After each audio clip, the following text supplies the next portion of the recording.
Izinnya rak lagi ya, Mas. Ada. Jadi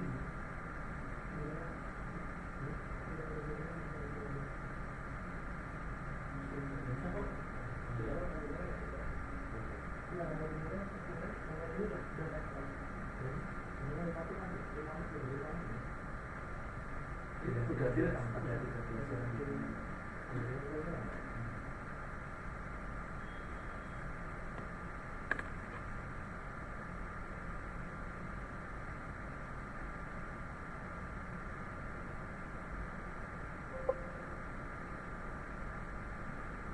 Baik dokter, bisa kita mulai sekarang? Oke.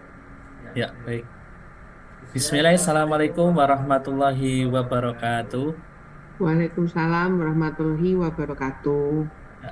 Selamat sore sahabat RSGM Sulastri. Bagaimana puasa pada hari ini? Pasti puasa pada hari ini sebentar lagi kan kita menjelang buka puasa. Jadi ya harus semangat ya, apalagi hari kedua puasa saat ini. Ya, semoga pastinya di bulan Ramadan ini mendapatkan keberkahannya. Amin. Amin, amin. Ya, gimana dokter puasa pada hari ini dokter? Alhamdulillah lancar. Ya, alhamdulillah. Baik, dokter, sebelumnya sahabat RSGM Sulastri, perkenalkan nama saya Imam, perawat RSGM Sulastri. Mungkin di live kali ini yang perlu kita pembahasan saat ini bincang-bincang Ramadan dengan tema adalah cabut gigi pada pasien dengan penyakit penyerta. Pastinya dengan narasumber yang sudah expert di bidangnya, yaitu beliau Dr. Gigi Amelia Elizabeth Pranoto, spesialis bedah mulut maksilofasial. Gimana dokter kabarnya pada hari ini? Alhamdulillah baik Mas Imam. Mas Imam bagaimana kabarnya? Alhamdulillah baik, luar biasa dokter hari ini. Walaupun puasa tetap semangat dokter. Semangat ya. Ya, Tetap kerja, oke. kerja, kerja. Oke, ya. Ya itu slogan saya dokter, kerja kerja kerja ya. Oke dokter, eh, perlu sahabat RSGM Sulastri perlu diketahui bahwa beliau ini di samping praktek di RSGM Sulastri, beliau juga merupakan dosen di Universitas Muhammadiyah Surakarta di FKG Fakultas Kedokteran Gigi. Dan beliau juga dokter di RSUD Wates. Nah, alhamdulillah beliau menyempatkan waktu setiap hari ya, bahkan waktunya luar biasa sudah padat. Dan beliau juga di di tempat tinggalnya beliau di Jogja ya dokter, betul ya dok ya? Oke. Wah luar biasa, beliau Jogja, Solo, Jogja, Solo ya, luar biasa. Mungkin lebih strong daripada asistennya. Kalau saya di rumahnya di Jogja, prakteknya di Solo, mungkin saya setiap hari nganu dok, suntik vitamin terus dokter. Ngajar Ya, pijet. oke dokter. Baik dokter, mungkin sahabat RSGM Sulastri pada penasaran sebenarnya apa sih cabut gigi apabila memiliki penyakit penyerta itu bagaimana? Mohon penjelasannya dokter. Mungkin langsung aja dokter, waktu dan tempat saya persilahkan dokter untuk menjelaskannya. Monggo. Oke, Assalamualaikum warahmatullahi wabarakatuh. Terima kasih atas kesempatannya untuk Mas Imam selaku host dan juga kepada RSGM Sulastri selaku rumah IG-nya ya, rumah untuk IG live-nya ini. Oke, Jadi topiknya ini sangat menarik, Mas Imam. Cabut gigi pada pasien dengan penyakit penyerta. Ya, yang perlu kita ketahui, orang atau pasien datang ke kita sebagai dokter gigi itu kalau misalnya mau cabut gigi itu nggak semuanya 100% dalam keadaan fit atau sehat. Ya, ada beberapa Iya. pasien itu ternyata dia punya penyakit penyerta. Penyakit penyerta di sini misalnya ya, untuk penyakit metabolik ya, seperti pasien dengan darah tinggi atau hipertensi, pasien dengan kadar gula yang tinggi atau diabetes, atau bahkan pasien dengan anemia atau kekurangan darah ya, atau pasien dengan riwayat alergi yang macam-macam, mulai dari alergi obat, alergi makanan. Nah, itu semuanya adalah penyakit penyerta. Ya, ada juga pasien yang post sakit stroke, ya kan, harus minum pengencer darah, atau pasien-pasien dengan gangguan jantung, gangguan paru. Nah, itu juga termasuk penyakit penyerta. Seringkali kita sebagai dokter gigi itu takut, ya, takut menghadapi pasien-pasien plus-plus seperti ini. Takutnya gimana? Aduh, nanti kalau misalnya saya sebut, nanti gimana ya? Ya, apa ada resikonya ya? Nanti kalau resikonya tinggi, ada komplikasinya gimana ya? Itu dari sudut pandang dokternya atau dokter giginya. Tapi jangan salah, pasiennya pun seringkali juga takut untuk cerita kalau dia punya penyakit penyerta. Nah, bilangnya ada sakit penyakit yang harus saya ketahui, Pak, Bu. Oh, nggak ada, Dok, saya sehat. Begitu kita melakukan pemeriksaan lebih lanjut, pemeriksaan klinis lebih lanjut, loh, kok tensinya tinggi? Loh, kok gusinya bengkak semua? Kok giginya goyang semua? Nah, loh kok kuning matanya ya atau kok pucat daerah daerah matanya itu. Loh, gimana ini? Nah, itu salah satu indikasi memang penyakit penyerta pada pasien yang akan dilakukan pencabutan gigi. Nah, kalau dari saya ini kita mau bahas yang mana dulu nih Mas Imam? Untuk dokter giginya atau untuk orang awamnya dulu? Nah, mungkin kan udah apa namanya dari segi kesehatan dulu, dari maksudnya dari dokter gigi dulu, terus kemudian dari apa namanya untuk orang awam dokter. Oke, Gitu. jadi kita untuk kacamata dokter gigi dulu ya. Iya, Jadi betul. teman-teman dokter gigi, kalau misalnya punya pasien dengan penyakit penyerta, yang pertama kali harus kita lakukan adalah yang pertama, jangan takut. Jadi setiap tindakan, termasuk di dalamnya tindakan pencabutan gigi, itu selalu memiliki resiko dan komplikasi. Untuk pasien-pasien dengan penyakit penyerta, pasti ada yang namanya resiko dan komplikasi pasca tindakan. Wong pasien sehat aja ada gitu. Mm-mm. Tapi ini ada tapinya. Kalau penyakit penyerta tersebut terkontrol, misal pasien ini rutin berobat ke dokter langganannya, terus nilai-nilai yang harus kita pertahankan atau yang kita perhatikan, misal ya, pasien dengan diabetes, itu kita harus cek berapa sih kadar gula darah sewaktunya. Nah, rekomendasi untuk tindakan bedah minor atau pencabutan gigi pada pasien diabetes itu biasanya kadar gula darah sewaktu ya, bukan puasa ya, kadar gula darah sewaktunya itu di bawah 200. Hal ini untuk meminimalisir resiko dan komplikasi pasca tindakan pencabutan gigi. Contohnya, kalau pasien diabetes itu biasanya proses penyembuhan lukanya jelek. Jadi kalau dia kadar gulanya tinggi di atas 200, ya otomatis nanti proses penyembuhan pasca cabut giginya itu lama. Nanti galau pastinya ya. Aduh, kayaknya cabutnya gampang dok, tapi kok nggak sembuh-sembuh ya? Nah, ini saya dokternya lagi kan. Ya. Heeh. Jadi nggak usah khawatir, kalau misalnya dia terkontrol obat-obatan dan nilai kadar gula darah sewaktunya di bawah 200, insya Allah aman. Ya, aman.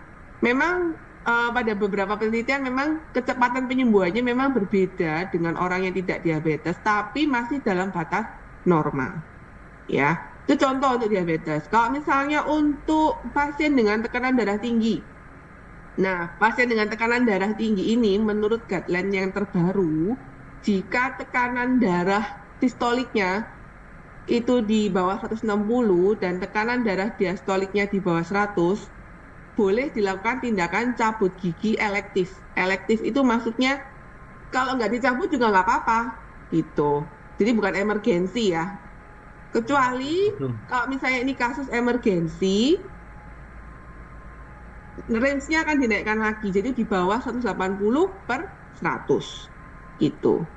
Ya, itu insya Allah diperbolehkan dan aman. Jadi kalau misalnya nanti kok kalian teman sejawat punya kasus misalnya ya, aduh ini pasien saya tensinya kok 149/90, nggak apa-apa. Ya, silakan dilakukan tindakan pencabutan gigi, tapi syarat dan ketentuan berlaku ya dok ya, misalnya pemilihan bahan anestesi, ya pemilihan bahan anestesinya itu juga nggak boleh kayak kita milih untuk orang yang sehat atau yang tensinya normal ya. Jadi kadar adrenalin atau epinefrin dalam bahan anestesinya itu harus paling tinggi atau paling kental itu 1/100.000. Biasanya di satu ampul itu kan 1/80.000 ya. Nah Hmm. itu harus diencerin lagi. Gitu. Caranya adalah misalnya setengah ampul yang lidokain dan adrenalin itu setengah ampul aja kita pakai, setengah ampulnya kita pakai lidokain murni. Nanti insya Allah itu konsentrasi adrenalinnya lebih dari 100.000. Jadi insya Allah aman untuk pasien dengan hipertensi. Terus apa lagi? Pasien dengan anemia. Nah, biasanya pasien-pasien dengan anemia ini biasanya menyerang, bukan menyerang ya. Kita jumpai pada perempuan. Ya, perempuan muda juga bisa. Nanti kita lihat biasanya telapak tangannya itu pucat atau bagian palpebra matanya, bagian dalamnya itu, konjungtiva matanya itu juga pucat atau gusinya malah yang pucat. Nah, ini harus hati-hati. Saya sering menjumpai pasien anemia ya pada ibu-ibu muda terutama, itu kadang setelah dicek hemoglobinnya itu cuma 6, cuma 5. Nah, ini nanti kalau kita tambahi luka dengan pencabutan gigi, ya nanti malah perdarahannya nggak berhenti-berhenti, malah anemianya makin berat ya. Nah, itu. Oleh sebab itu, kalau kita sudah lihat kondisi klinis pasiennya itu pucat, coba cek dulu kadar hemoglobinnya berapa. Ya kan, kalau misalnya batasnya itu biasanya 10 ya. Kalau misalnya di atas 10, nggak apa-apa, kita lakukan cabutan gigi. Tapi kalau di bawah 10, jangan dulu. Dikonsultasikan dulu ke dokter penyakit dalam. Ya, ya itu mungkin beberapa kasus atau yang lebih ekstrim lagi yang biasanya dokter gigi ini maju mundur ya, mau nanganin pasien ini. Pasien dengan hepatitis B Hmm. atau dengan HIV ya, itu penyakit penyerta juga. Hmm. Nggak perlu khawatir, nggak perlu apa namanya, nggak perlu takut ya. Kita lakukan prosedurnya seperti biasa. Khusus untuk pasien hepatitis B harus dan HIV ya, harus ada surat keterangan dari dokter yang merawat. Ya, kalau untuk hepatitis B jadi menyatakan bahwa memang kondisi heparnya itu baik, terus dalam pengobatan rutin dan pemeriksaan lab darahnya dalam batas normal. Lab darahnya ini bisa darah rutin, terus faktor pembekuan darah itu semuanya dalam batas normal. Tapi kalau misalnya abnormal, tidak disarankan untuk pencabutan elektif. Ya, tidak disarankan pencabutan elektif. Sama juga dengan pasien HIV. Asal dari dokter penyakit dalamnya ACC untuk melakukan pencabutan, dan pasien ini rutin ya minum ARV terus kan, nah itu insya Allah aman ya, insya Allah aman. Itu sih, monggo Mas Imam. Oh ya dok, tadi kan sempat apa dijelaskan untuk apa namanya itu tensinya ya dok ya. Mm-mm. Kalau seandainya dok itu pasien itu tensinya itu untuk umpamanya dokter mau dokter gigi umum ya mau melakukan tindakan pencabutan, ternyata tensinya tadi di atas 160/100 kan Pak Mm-mm. tadi dijelaskan untuk tindakan elektif itu boleh. Apakah perlu ada obat khusus yang harus diminum tidak, Dok? Umpamanya ternyata ini apa namanya emergensi, kalau nggak dilakukan tindakan itu nanti semakin bengkak. Itu bagaimana, Dok? Mohon penjelasannya. Padahal Ya, fungsinya itu di atas 160 per 100 100 ya. Oke, diastolan. Iya. oke. Jadi mindsetnya kita berubah ya dari elektif ke emergensi. Emergensi Hmm. ini definisinya adalah kalau nggak saya cabut, pasien ini makin berat penyakitnya, bahkan hingga sampai ke kematian. Contoh tadi abses tadi ya Mas Imam. Iya. Atau gigi kiwir-kiwir terus bleeding. Pernah dapat pasti? Heeh. Ya kan? Iya. Iya. Bleeding, giginya itu nggak apa-apa, nggak bolong, cuman goyang ya, goyang banget. Terus bleeding, berdarah terus, jadi pasiennya panik ya kan, tensinya tinggi. Nah, itu kita harus kerjasama dengan dokter penyakit dalam juga. Jadi nanti dokter penyakit dalam biasanya akan memberikan obat, entah itu sublingual atau entah itu intravena, tujuannya adalah untuk menurunkan sedikit tensinya sambil nanti kita lakukan pencabutan gigi. Jadi batasnya sampai 180 untuk emergensi. Ya, setelah 180 ya, Dok, ya. 180. Nah, karena darah itu tidak boleh langsung diturunkan drop, Mas Imam. Nggak boleh Betul, target betul. 120. Wah, nggak bisa. Langsung Hmm. oleng pasiennya ya. Jadi Ah. turunnya itu benar-benar bertahap supaya jantungnya nggak kaget gitu. Nah, setelah di manajemen oleh penyakit dalam, kita bisa langsung melakukan apa namanya emergency extraction atau pencabutan gigi emergency karena bleeding itu tadi ya. Setelah dicabut, anestesinya disesuaikan tadi supaya nggak terlalu tinggi nanti tensinya, anestesinya bisa diencerkan ya. Terus nanti setelah itu kita lakukan manajemen perdarahan atau kontrol perdarahan setelah pencabutan. Bisa dengan dijahit, bisa dengan diberi spongosan atau spon itu dimasukkan Hmm. ke tempat bekas giginya tadi terus dijahit Ah. rapet ya. Bisa juga nanti setelah dijahit diberi spongosan kalau masih rembes digigitkan tampon diisi dengan asam tranexamat ya di dep Hmm. gitu. Itu juga bisa. Biasanya dijahit aja itu sudah mampet. Biasanya Ya. ya dijahit itu sudah mampet. Kalau dijahit nggak mampet itu biasanya pada pasien dengan gingivitis berat. Jadi gusinya ini kalau spon. Oh ya, kayak Gembus-gembus kayak itu kayak dijahit. gusi bengkak-bengkak itu ya, Dokter. Gitu. Oh iya, Gembus-gembus ya itu pernah dijahit. menemui Nah, itu, dijahit Dokter. bredel, dijahit bredel. Ah, itu agak tricky juga ya, agak susah juga. Nah, ini nanti salah satu caranya bisa dengan itu tadi tampon, ya toh, kita basahi dengan asam tranexamat injeksi itu, Hmm. terus didepkan. Kita tekan benar-benar, bukan pasiennya suruh gigit ya. Kita yang tekan benar-benar selama 30 menit sambil tekanan darahnya di manajemen. Oh ya, Itu. berarti sambil dikontrol. Itu perlu pasien itu perlu dipondokkan atau Perlu, diobservasi? Oh, perlu dipondokkan ya, Dokter. sekali, perlu Oh, sekali, perlu baik. sekali. Ya, sekarang ada lagi nih, Dok, pertanyaan nih, Dok. Umpamanya nih, Dok, ada penanganan khusus tidak kalau seandainya pasien itu ternyata punya riwayat jantung. Nah, punya riwayat jantung kan otomatis kan ada minum pengencer darah ya, Dok ya. Nah, Betul. seandainya pencabutan, saat pencabutan itu apakah harus langsung dilakukan tindakan atau ditunda dulu atau bagaimana, Dok? Padahal kan ini eh, si pasien ini ada kegawatan itu tadi, gusi bengkak tadi loh, Dok. Bengkaknya Ah, itu kan oke. mungkin Bu Dokter kan lebih apa namanya nanti biar apa dokter umum itu lebih jelas. Bengkak kan ada macam-macam ya, Dokter ya. Betul, Mungkin betul. ya, harus bagaimana, Dok, dengan riwayat jantung bengkak seberapa yang harus dilakukan tindakan secepat itu, Dokter. Betul. Jadi begini, setiap kita akan menyusun rencana perawatan, kita tegakkan dulu diagnosisnya. Ya, untuk case ini pasien memiliki riwayat penyakit jantung yang sedang diterapi obat-obatan. Salah satunya adalah obat pengencer darah. Betul ya? Nggih. Nah, di sisi lain, di rongga mulutnya pasien ini ternyata ada namanya inflamasi atau radang gusi akibat misal ya, misal giginya yang goyang Nah, giginya yang goyang sehingga dia membuat gusinya itu mudah sekali berdarah. Ini memang buah si malakama ya. Iya dok, betul. Ya, tipsnya yang pertama, kalau memang pasien ini datang ke kita konsultasikan dulu, karena ini emergensi ya.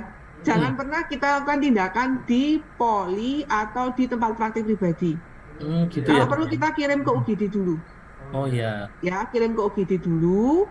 Nanti di UGD akan dilakukan penanganan, yaitu dari dokter jantungnya, Mm-mm. baik itu dengan dokter gigi, mungkin dokter gigi spesialis bedah mulutnya.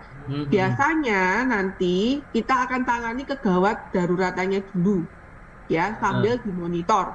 Itu nanti hasil lab darahnya bagaimana. Kegawat daruratannya kan di sini adalah bleeding, Mm-mm. ya Betul kan? dok. Jadi nanti akan dimasukkan asam tranexamat injeksi biasanya ya, terus di dep Mm-mm. dulu, sambil nanti tekanan darahnya dimonitor. Nah, nanti setelah dokter jantungnya bilang, oke, Mbak, ini ACC untuk diambil, karena memang penyebabnya gigi kan, baru kita kerja, ambil giginya. Nah, sebelum ada ACC, jangan pernah kita melakukan tindakan pencabutan gigi. Gitu ya dok. Termasuk biasanya, termasuk ada mispersepsi nih. Dokter gigi itu takut banget kalau pasien minum pengencer darah. Betul ya? Betul dokter. Padahal tidak semua pengencer darah itu kontraindikasi pencabutan gigi. Yang kontraindikasi pencabutan gigi itu adalah antikoagulan. Jadi dia menghambat faktor intrinsik dan ekstrinsik pembekuan darah. Itu memang bahaya. Misal warfarin, heparin. Ya, untuk pasien awal-awal stroke biasanya dikasih warfarin. Untuk heparin itu biasanya pasien-pasien yang cuci darah. Mini heparin gitu. Tapi satu hari udah hilang efeknya biasanya karena mini ya, mini heparin. Nah, itu yang perlu kita waspadai cuma dua ini, warfarin dan heparin. Tapi kalau aspirin, clopidogrel itu bukan antikoagulan tapi anti trombosit. Jadi dia menghalangi platelet atau trombosit itu untuk membentuk bekuan darah. Tak bisa, tapi lama, suwi gitu. Biasanya cepet ya tanpa minum obat itu, tapi dengan minum obat itu agak suwi, tapi tetap bisa. Karena fibrinnya masih normal, lemnya masih normal. Nah, kalau misalnya pasien minum antitrombosit, ya, itu insya Allah aman untuk dilakukan pencabutan. Jadi tidak perlu di stop.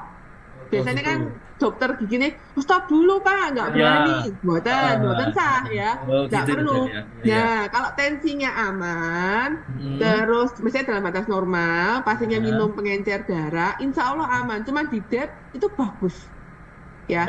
Tapi syarat dan ketentuan berlaku ya Mas. Kalau minum pengencer darah, gusinya meradang, ya, terus tekanan darahnya tinggi, nah itu harus tetap balikkan lagi, konsulkan lagi ke harus dokter sesuai yang protap sebelum yang jelaskan tadi ya. Betul. Jadi menangani pasien benar-benar case by case, tidak bisa cuman harga mati teori seperti apa, nggak bisa. Jadi benar-benar kita lihat benar secara keseluruhan, mulai dari status umumnya sampai status lokalnya, itu pasien ini kira-kira cabutable nggak? Nah, gitu. Ya, gitu. Baik dok. Ini dok, lagi dok ini tadi kan sempat ini juga termasuk dok, fobia dokter gigi, apalagi kalau sudah terdengar pasiennya punya riwayat penyakit dahulunya, yaitu HBsAg positif, terus HIV positif. Nah itu mungkin kadang kan mohon maaf nih dokter, kadang kan kok punya HIV, mungkin ini harus kita lakukan penanganan khusus, harus kita rujuk mungkin istilahnya perlu dirujuk atau perlu penanganan khusus di rumah sakit atau di klinik tertentu tidak dokter? Mohon penjelasan dokter. Oke. Jadi untuk pasien dengan hepatitis atau HBsAg positif dan HIV, ya, memang mereka penularannya salah satunya kalau HBsAg atau hepatitis kan dari saliva ya, atau dari air liur. Kalau hepatitis, kalau HIV itu biasanya dari darah juga bisa. Nah, sebenarnya kedua penyakit tersebut, jika kita melakukan sterilisasi alat dan bahan dengan baik, serta protokol asepsisnya kita bagus, insya Allah aman. Insya Allah aman. Untuk penularannya ya, untuk penularannya, cross infectionnya. Tapi jangan mikir cross infectionnya aja.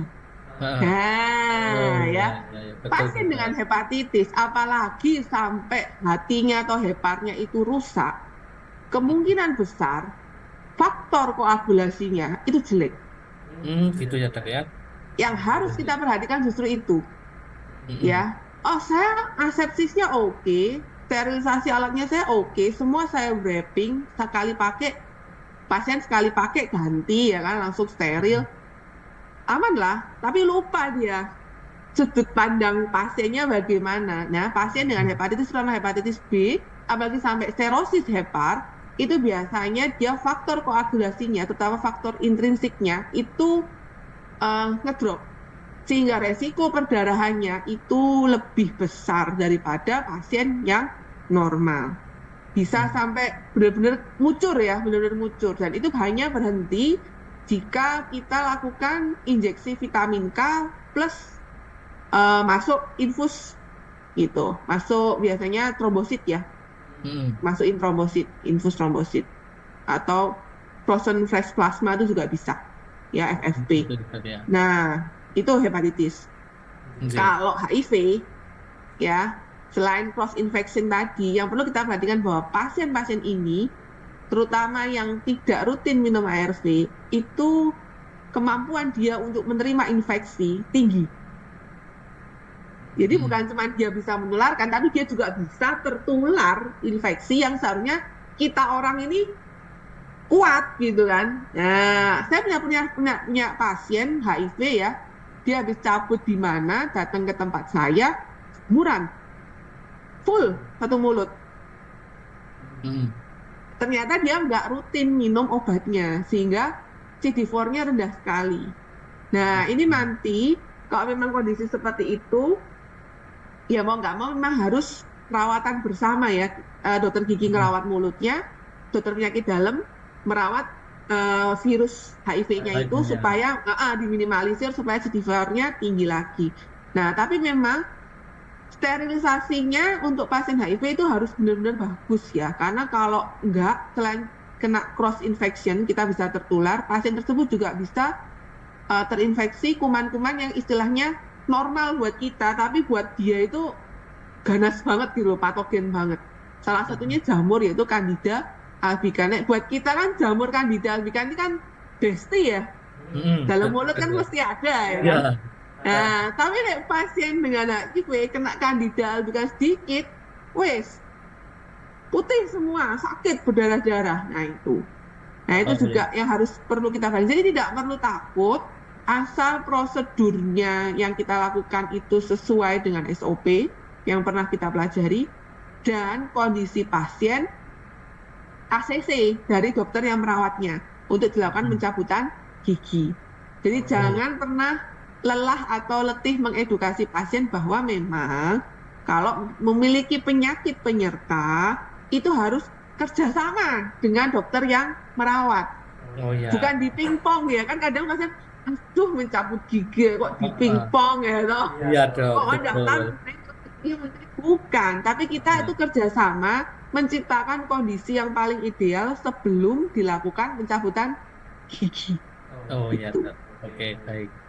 Ji, oke dok.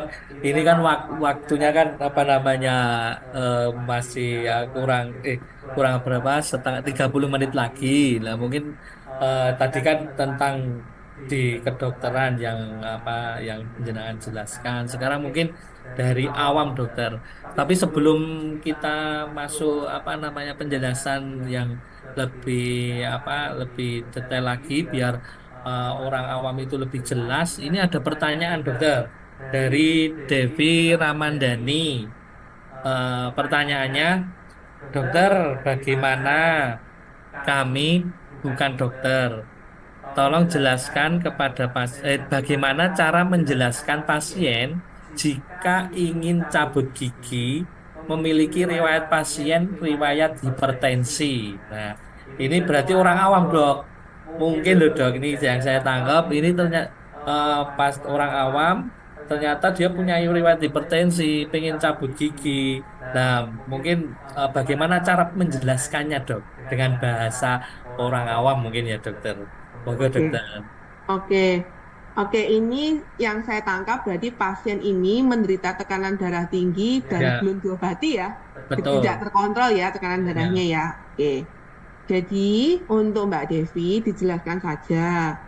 Tindakan cabut gigi ini kan bukan tindakan yang dalam tanda kutip menyenangkan ya. Kayak kita Mm-mm. belanja ke salon itu kan beda ya. Ini tindakan yang sedikit banyak pasti pasien itu ada stres atau ada takut. Stres Mm-mm. dan takut ini pasti akan meningkatkan tekanan darah kita.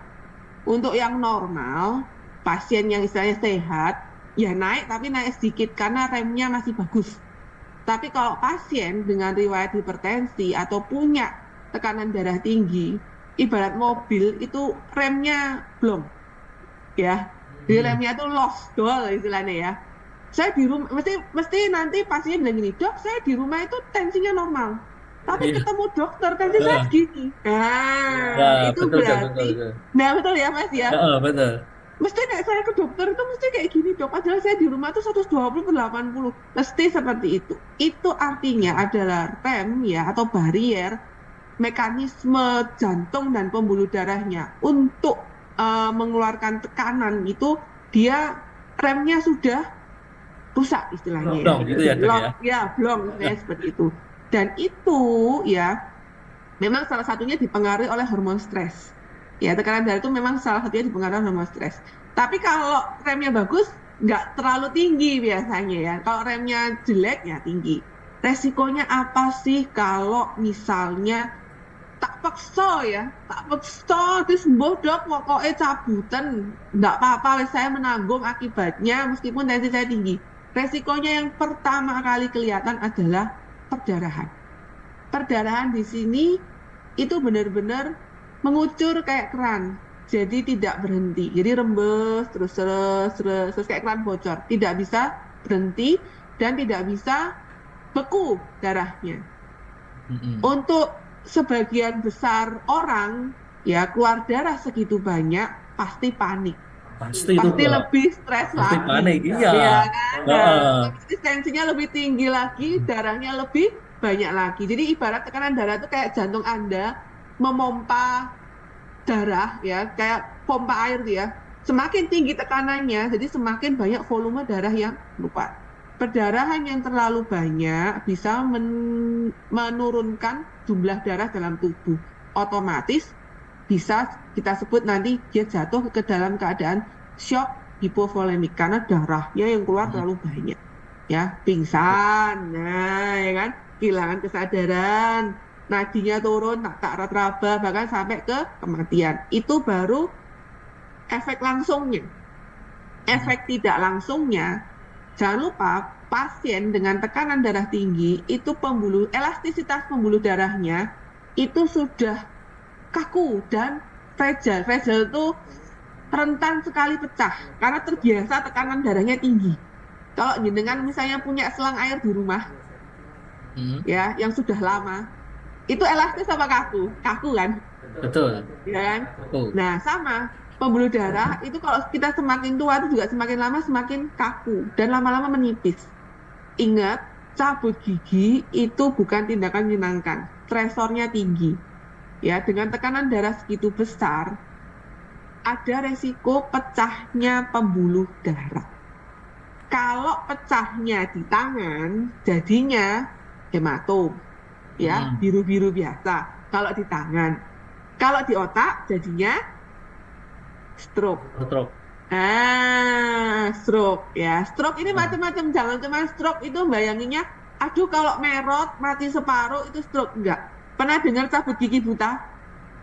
Pernah, dokter. Mungkin Itu stroke. ya. Oh ya, gitu. Itu Ya. stroke. Ya. Mm-mm. Jadi bukan cabut gigi merusak saraf mata sehingga buta bukan. Tapi cabut giginya itu karena pasiennya mungkin tekanan darahnya tinggi sehingga ada kerusakan di otak bagian occipital atau otak yang memproses tangkapan gambar di mata. Mm-mm. Ya, itu. Sehingga mesti orang bilang cabut gigi atas bikin buta. Bukan. Itu Karena karena dia punya riwayat stroke-nya itu tadi. hipertensi terus Nah, stroke itu itu ya dok ya. ya itu salah satu loh ya, salah satu. Salah dua dan salah tiganya macam-macam ya.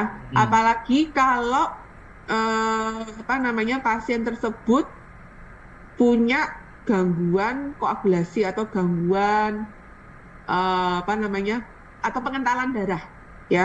Hmm. Pasien-pasien jantung itu biasanya dia punya gangguan pengentalan darah, oleh sebab itu sering diberikan pengencer darah ya. Hmm. Nah, dilala mungkin atas saran dari dokter jantungnya atau atas atas keinginan pasiennya itu menghentikan sendiri obat pengencer darahnya biar nanti cabut gigi nggak dimarahin bu dokter. Saya tak Hmm. stop mengencer darahnya, padahal Heeh. dokter jantungnya belum ngomong boleh stop, ya kan? Heeh. Efeknya adalah bekuan darahnya itu bisa lari ke pembuluh darah dan bisa Hmm. menyumbat ke pembuluh darah tertentu. Biasanya sih pembuluh darah perifer, misalnya tangan atau Hmm. kaki. Jadi kayak ada sumbatan gitu di pembuluh darah itu, tangan kakinya jadi kayak pucet, nekrosis Heeh. akhirnya. Nah, harus diamputasi. Tapi yang paling sering biasanya penyumbatannya di arteri karena deket ya, Heeh. Betul. deket kan. Nah, Iya. deket kalau penyumbatannya di arteri dia bisa gagal jantung Hmm. gitu. Jadi Ya, ya. benar-benar pasien kalau memang punya riwayat eh, kelainan jantung ya toh atau hipertensi atau minum obat-obatan tertentu, yuk kita kerjasama dengan dokter yang merawat pasien tersebut. Dok, ini pasiennya nggak ke dokter, herbal. Sering ya? Banyak itu dok. Iya sering. Sering ya? Betul. Ya, Oh. sering. Tetap harus kita edukasi ke pasien, harus berobat dulu. Ya, harus distabilkan dulu. Karena kalau tidak emergensi, cabut gigi ini tindakan yang minor sebenarnya. Jadi kita kerjakan cabutnya, nggak kita kerjakan cabutnya, pasien ini ya tetap fine-fine aja gitu loh. Ya kan? Heeh. Iya, Nah, iya. tapi akan menjadi malapetaka kalau kita melakukan cabut gigi tanpa kita persiapkan dulu kondisi pasiennya. Nah, nanti bisa misalnya kayak stroke itu tadi. Lah, kok bonus? Ya udah Mas, Iya, cabut iya. gigi mau bonus stroke. Wah, ini repot ini ya kan. Nah, makanya itu dijelaskan saja komplikasinya kalau memaksa cabut gigi tapi tekanan darahnya tinggi. Karena yang rugi sebenarnya itu bukan dokternya, tapi pasien itu Pasiennya. sendiri. Betul. Oke, Itu. oke dok. Ya. Baik dok, ini kita masih lanjut dokter. Ini ada pertanyaan dari netizen dokter. Dokter izin bertanya, kebetulan saya habis cabut gigi yang impaksi. Apa tips perawat pasca pencabutan gigi yang bisa diberikan kepada seorang dengan penyakit penyerta? Pertanyaannya mau ke dokter. Oke, tipsnya. Penyakit penyertanya apa dulu nih? Penyakit Nah, penyakit penyertanya ya mungkin kalau di sini tidak dijelaskan sih saya dok. jelaskan ya. Oke, Tidak sudah. dijelaskan. Mungkin kan biasanya di kebanyakan itu kan ya yang sudah sebenarnya sudah dijelaskan. Mungkin tadi belum masuk di streaming IG. Oke, Mungkin dijelaskan lagi dok ya kan bagaimana kalau dia punya riwayat hipertensi, mungkin oke, oke, gagal ginjal atau apa oke. namanya yang lain DM dan sebagainya dokter. Oke, sebenarnya edukasi untuk pasien pasca odontektomi yang disertai dengan penyakit penyerta itu edukasinya sama dengan pasien tanpa penyakit penyerta. Jadi misalnya tidak boleh berkumur atau meludah-ludah ya selama 24 jam pasca tindakan. Tidak boleh makan minum yang panas ya selama 24 jam pasca tindakan. Menjaga kebersihan rongga mulut. Jadi tetap sikat gigi. Biasanya kan gak sikatan ya. Takut ya dong ya. Itu nggak sikat Kadang gigi kan gitu. takut dok, nggak Ah, cabut gigi, terus apa namanya seminggu nggak kalau sudah disikat. gigi, nah Ya sikat itu. gigi takutnya nanti berdarah. Kadang Ya kan itu nggak oh, boleh, begitu nggak boleh. saja. Jadi tetap hidup seperti biasa. Cuman pantangannya yaitu tadi jangan ludah atau berkumur ya selama Hmm. 24 jam, sama jangan makan minum yang panas dulu selama 24 jam. Itu tujuannya supaya apa namanya? Bekuan darahnya itu terbentuk sempurna. Jadi bekuan darah itu terbentuk sempurna, rentangnya itu sekitar 24 jam. Jadi kalau dalam 24 jam saya pasien masih mengeluhkan kok rembes-rembes itu wajar. Oh gitu dok. Ya, proses hemostasis itu 24 jam. Ya. Bekuan darah terbentuk memang pada saat ada luka, ya dia beku, itu secara teori kan 3 sampai 8 menit. Betul ya? Betul.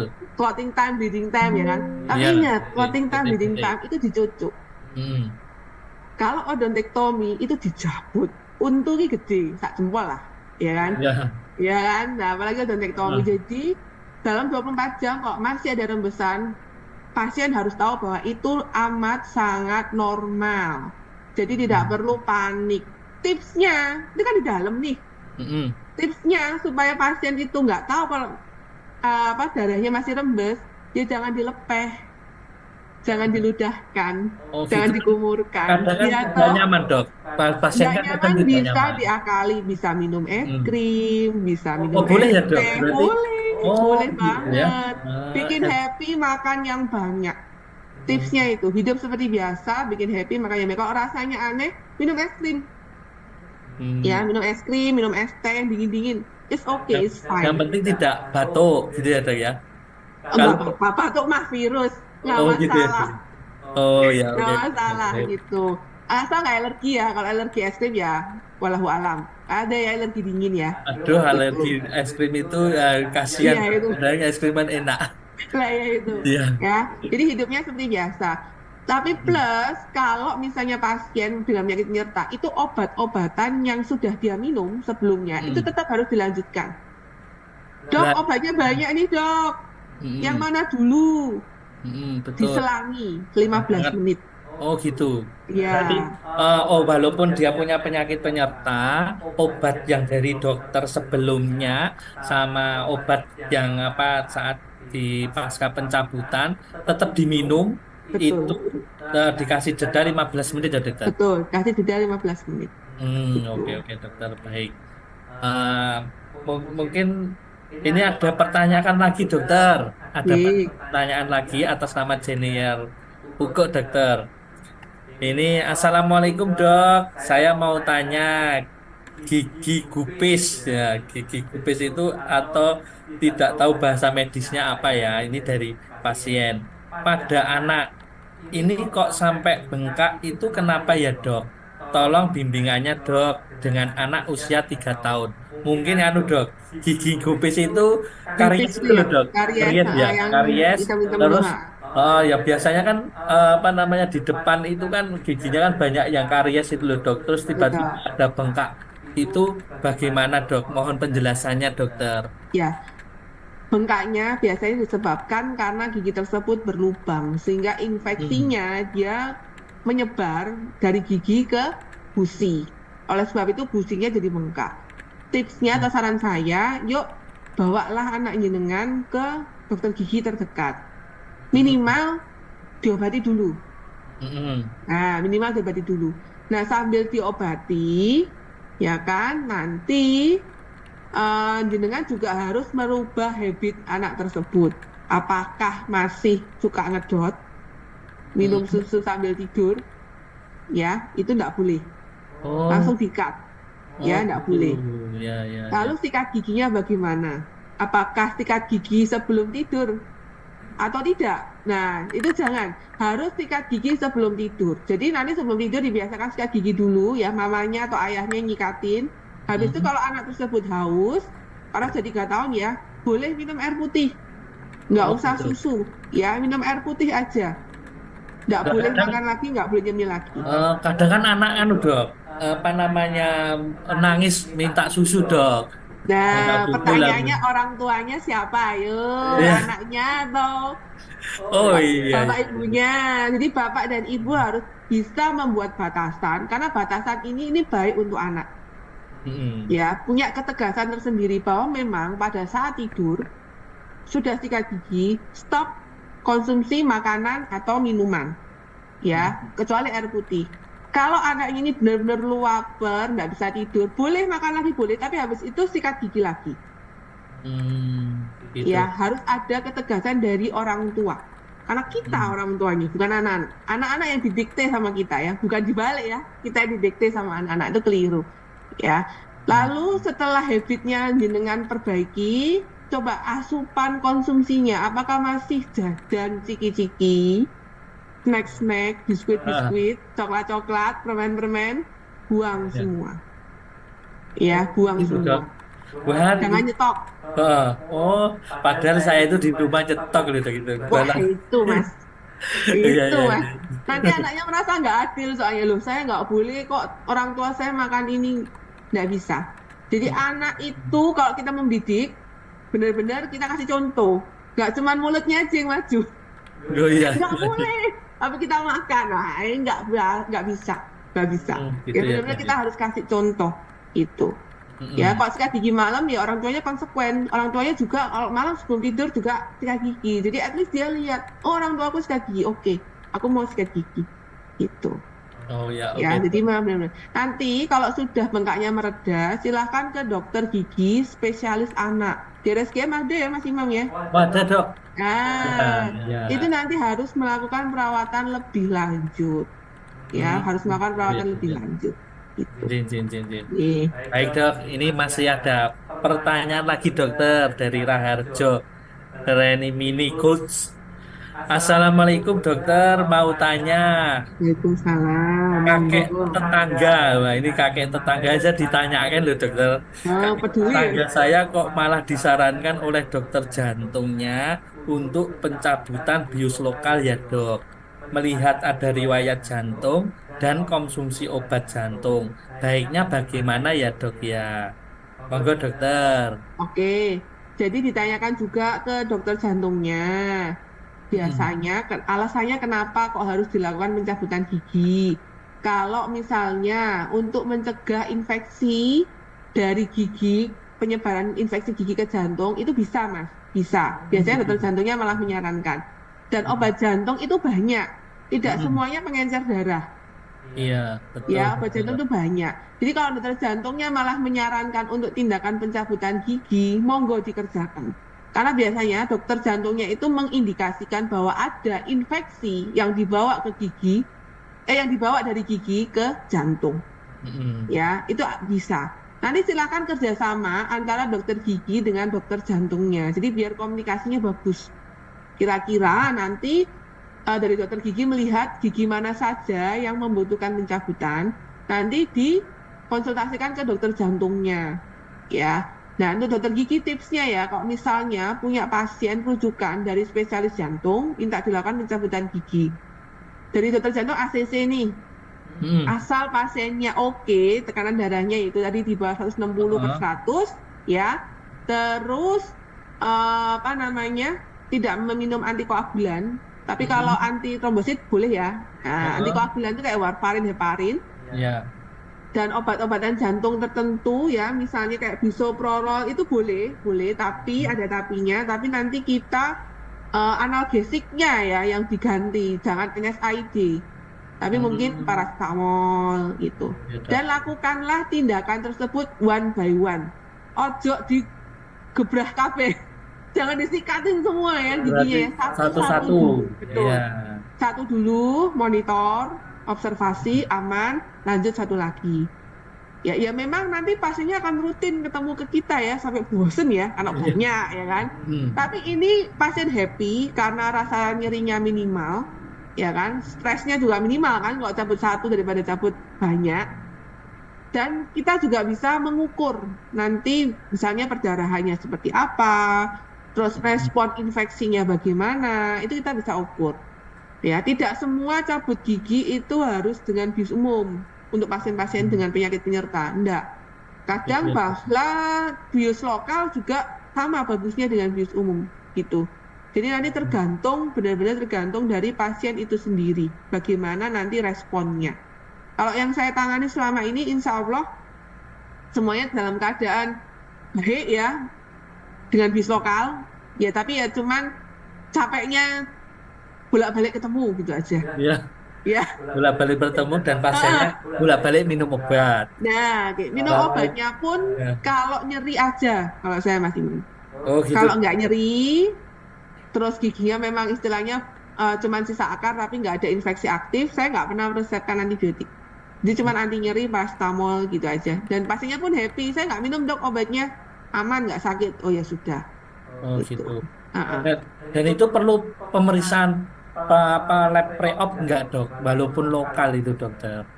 Oke, untuk pasien jantung biasanya saya periksanya itu ada, itu tuh labnya biasanya faal koagulasi. Mm-mm. Jadi protrombintan, APTT, PT atau APTT Iya. atau INR.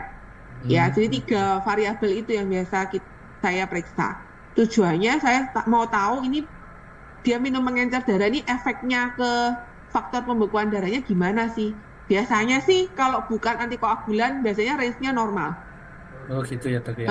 Nggak cuma bahkan double antiplatelet pun range-nya normal. Jadi dia minum clopidogrel dan aspirin, INR-nya itu normal, masih 1,1, masih bagus. Jin, jin, jin. Batasnya kan 1,3 ya, 1,3, Iya, 1,4. jin. Gitu.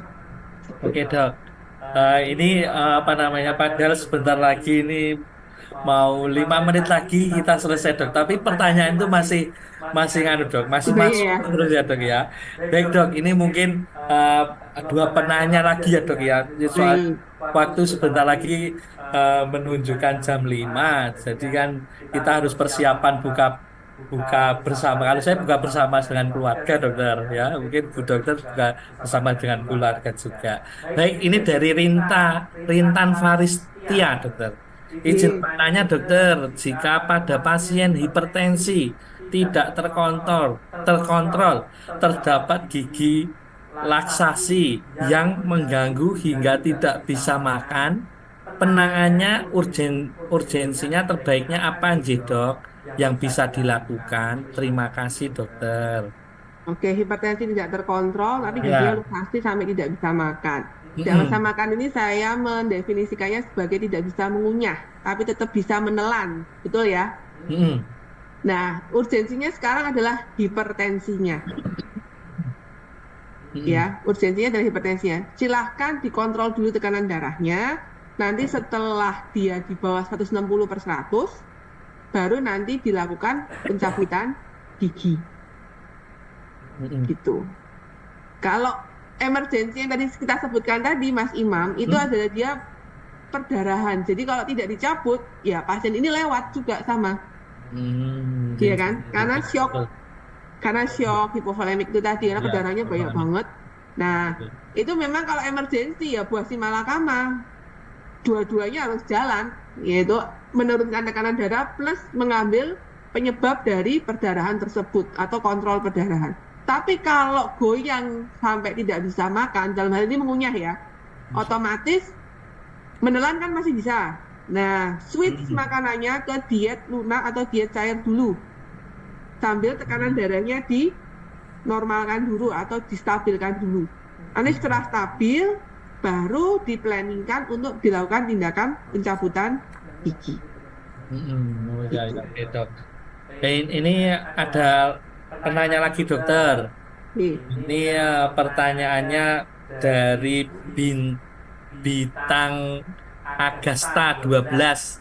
Dok, bisa tambal gigi berapa lama ya? Mungkin ini gini dok, ini pertanyaannya bisa Heeh. tambal gigi itu berapa lama? Maksudnya itu mungkin gigi yang sudah berlubang besar, lah itu berapa lama bisa apa tambal Bertahan giginya? Giginya tambalannya. bertanya. Oke. Mungkin itu dokter. Oke. Jadi tambalan gigi yang sekarang itu proses perlekatannya adalah di jaringan sehat gigi yang tersisa, Gitu ya. dok. Jadi dia nempel di giginya itu. Hmm. Kalau kebersihan rongga mulut kita baik, terus apa namanya, kita rajin rutin check up, ya, rutin cek kebersihan rongga mulut, terus rajin kontrol juga ke dokter gigi, insya Allah tahan lama. Bisa mungkin di atas 5 tahun, di atas 10 tahun juga bisa. Tapi seringnya, biasanya habis ditambal, kita tuh lupa. Wis gak loro, balik nih, gitu. Iya. Sikat gigi, sok ingat sok enggak, makan minum yang manis terus, ya kan, coklat gak pernah lepas, permen sehari 1 bungkus yang gede itu kan ada seperti itu. Ya otomatis gigi yang rusak tadi sudah ditempel, dia akan rusak lagi.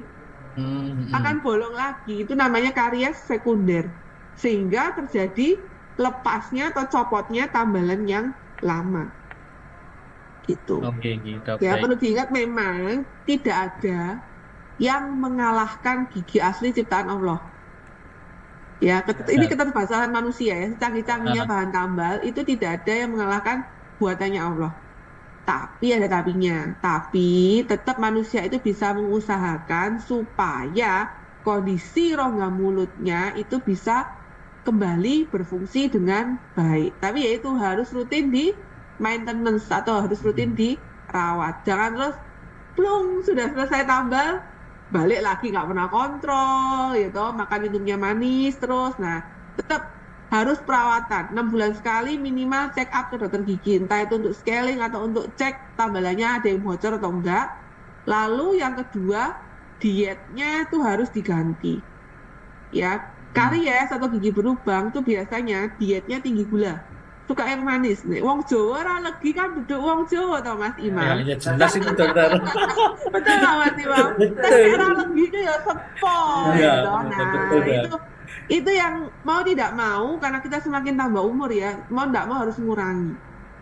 Ya, karena memang gula itu di rongga mulut kita akan meningkatkan populasi bakteri kariogenik atau bakteri penyebab karies. Ya memang nggak mau memang harus kita kurangi. Kok nggak bisa ngurangi? Ya rajin sikat gigi, sama sering makan buah dan sayur supaya self cleansingnya bagus. Ya. Gitu tipsnya Oke itu. dok, Oke. oke dok, terima kasih atas waktunya yang sudah memaparkan dengan tema cabut gigi pada pasien dengan penyakit penyerta. Wah, ini mungkin apa namanya tema yang sangat luar biasa, yang banyak antusiasnya dan banyak pertanyaannya. Kebetulan waktunya itu sudah apa namanya sudah Habis. memasuki ya habis, dan ini saya sudah diberi apa sama admin sudah close Pak, sudah close Pak ya. Mungkin bisa masih ada berbincang-bincang Ramadan selanjutnya dengan tema dan dokter spesialis. Mungkin bisa lihat di streaming IG RSGM Sulastri. Terima kasih Dokter Amel atas waktunya. Selamat berbuka puasa, Dokter.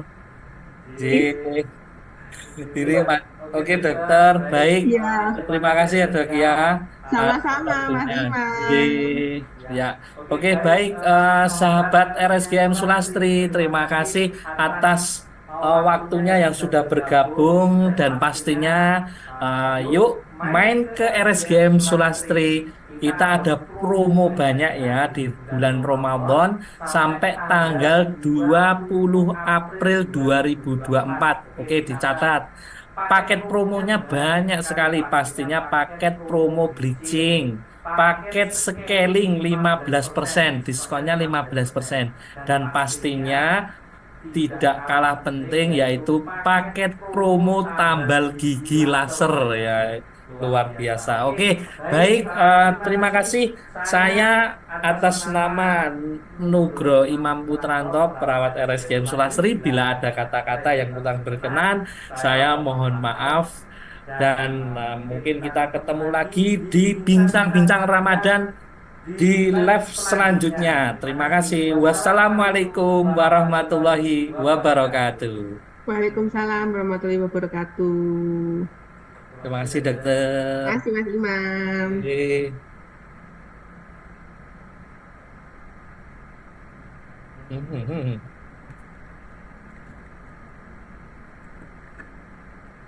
Dokter, terima kasih untuk waktunya. Udah. Oh, udah keluar. Sip. Iya,